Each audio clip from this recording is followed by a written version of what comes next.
Hello and welcome to the lecture on line charts in Tableau.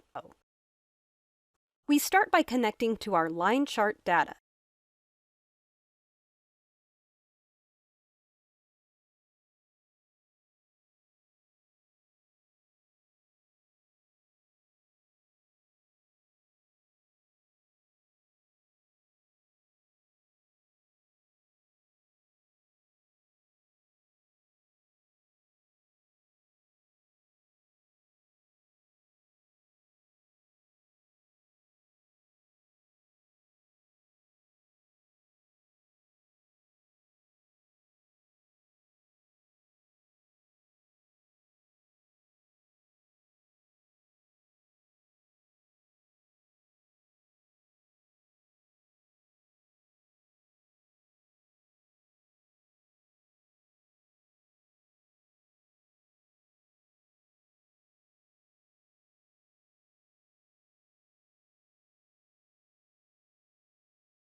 It's almost impossible to read. So what we should do in this case is narrow down the time interval. And there are two ways to achieve that in Tableau. The first option involves limiting the y-axis to show the desired time. Let's try this out. Okay, we select a fixed range. Here, we're not limited to a whole year span. Hence, let's choose a half-year-long span, starting with July 1st, 2008, and ending with December 31st, 2008. Great! Our chart now shows the third and fourth quarter of the year 2008. Quite turbulent times, but more on that later. How about the second approach to altering the time frame? Well, it involves using filters. Filters are one of the main features of Tableau, and one of their main advantages is the flexibility they allow. If we look at our current chart, where we've altered our y-axis boundaries, it is more or less frozen in that position. It's rigid. If we wanted to shift to a different period in time, we'd need to format the y-axis each time, which isn't very practical, right? So let's see if the Tableau filters offer a better solution. First, we should revert to our original time frame by pressing Ctrl and Z. Then, to add a filter, right-click on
or we could do it manually through the slider.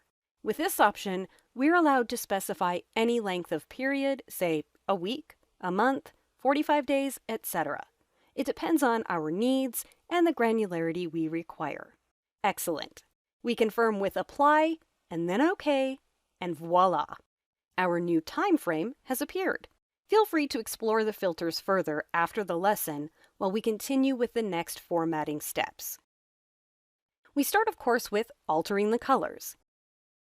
Let's have a dark blue for S&P and a dark red for footsie. To do that, simply go to Colors and click first on footsie to select a dark blue. Next, S&P and a dark red. Let's confirm our choice.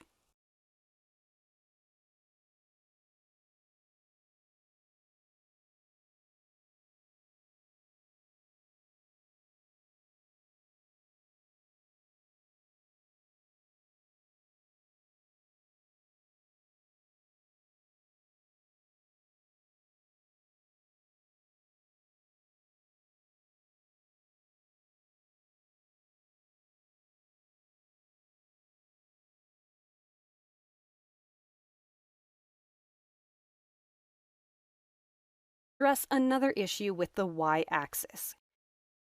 As we have stock market returns, the y-axis shows percentage changes. We ought to make that clear with the labeling as well. Right-click on the y-axis, then select Format. Next, we click on the small arrow next to Numbers, and from the menu, let's select Percentages. The default 2 decimal places are great. Moving on to fonts. We change the font of the workbook to Eril.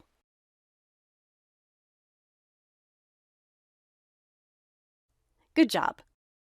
And we finish up by selecting a title. S&P versus FTSE returns for the second half of 2008 in bold.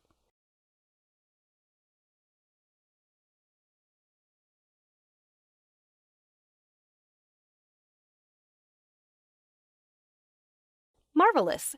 All that's left is to save our work and to interpret the chart, of course. See you there! Thanks for watching.